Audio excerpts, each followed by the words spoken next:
প্রতিপক্ষ অত্যন্ত অত্যন্ত সুকতুর এবং তারা খুব চালাক এবং তারা আওয়ামী লীগের সাথে আঘাত করে তাদের হাতে কিছু অপকর্ম করে আমাদের গায়ে চাপাচ্ছে। তারা চাঁদাবাজি করে আমাদেরকে বলা হয় তারা একটা ঘটনা সৃষ্টি করে এবং বলে আমরা এই ঘটনাটা সৃষ্টি করেছি।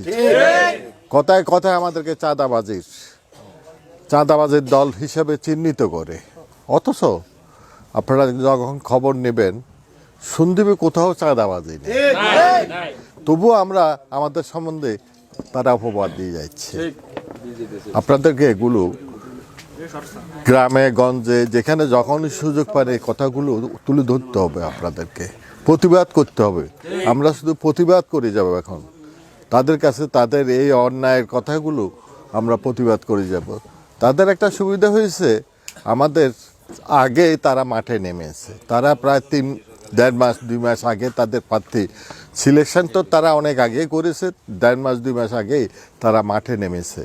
আমরা আমাদের মাঠে নামতে বিভিন্ন কারণে আমরা মাঠে নামতে আমাদের প্রায় 1.5 মাস পরে, তাদের 1.5 মাস পরে আমাদের নামতে হয়েছে। কারণ হলো ম্যাডাম অসুস্থ ছিলেন, এরপরে ম্যাডাম আমাদের ছেড়ে চলে গেছেন এবং তারেক রহমান আসছেন, এগুলো দায়িত্ব নিয়েছেন। তার নিরাপত্তার প্রশ্নে অনেক জটিলতা ছিল। কারণ হলো উনি যখন লন্ডনে ছিলেন তখন উনি রাজনৈতিক আশ্রয় ছিলেন লন্ডনে, এবং সেখান থেকে আসতে ওনাকে পারমিশন নিয়ে আসতে হয়েছে।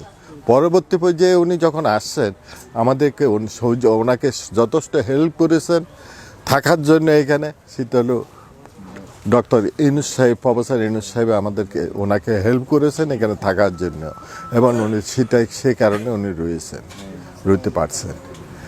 যাক, আজকে দলের নেতৃত্ব দিচ্ছেন উনি। কয়েকদিন আগেও আপনারা জানেন যে চিটাগাং আসছিলেন, চিটাগাং আসি একটা ঐতিহাসিক জনসভায় উনি বক্তব্য রেখেছেন এবং আমাদেরকে একটা গাইডলাইন দিয়ে গেছেন, অনুপ্রেরণা দিয়ে গেছেন।